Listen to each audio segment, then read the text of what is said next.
C'era un uomo che portava nel cuore un amore profondo per la verità.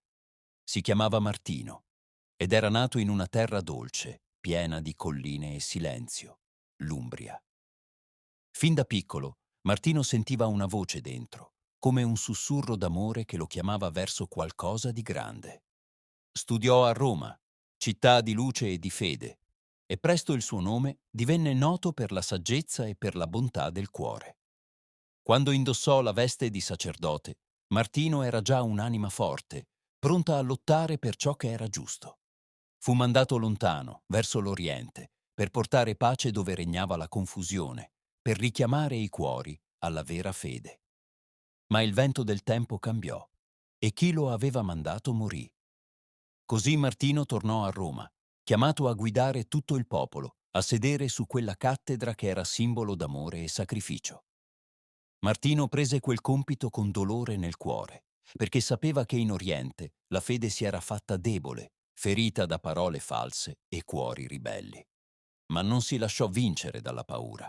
Radunò i più saggi, parlò con voce chiara, condannò chi aveva portato l'inganno nel cuore della Chiesa, mandò messaggeri per cercare pace, per ricucire ferite.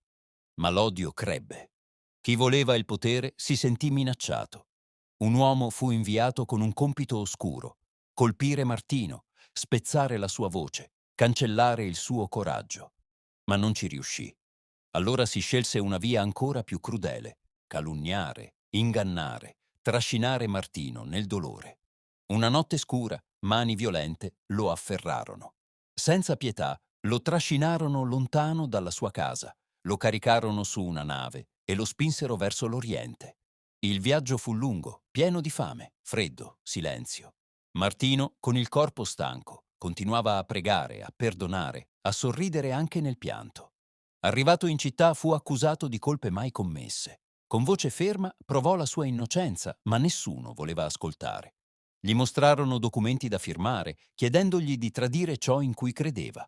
Ma lui alzò lo sguardo e disse solo: «Non possiamo». Allora lo spogliarono dei segni sacri, lo incatenarono, lo mostrarono come fosse un ladro, lo trascinarono per le strade sotto gli occhi di chi lo amava e piangeva in silenzio.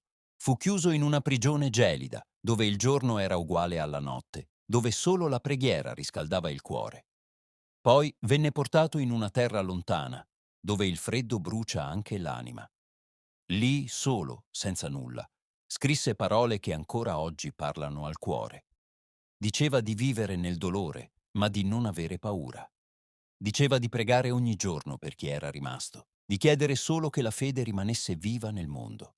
Diceva che la sua speranza era in Dio, che presto sarebbe giunta la pace. E la pace arrivò, non quella del mondo, ma quella eterna. Martino chiuse gli occhi con la serenità dei giusti. Morì con il cuore pieno di luce, martire del dovere, testimone della verità.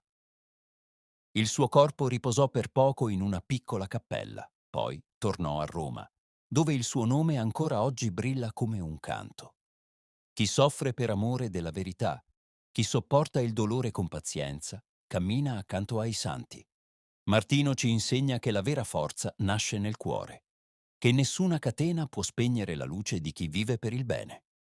Martino non ha lasciato solo un ricordo, ha lasciato un esempio, e ogni volta che si alza il vento della prova, il suo coraggio torna a parlare.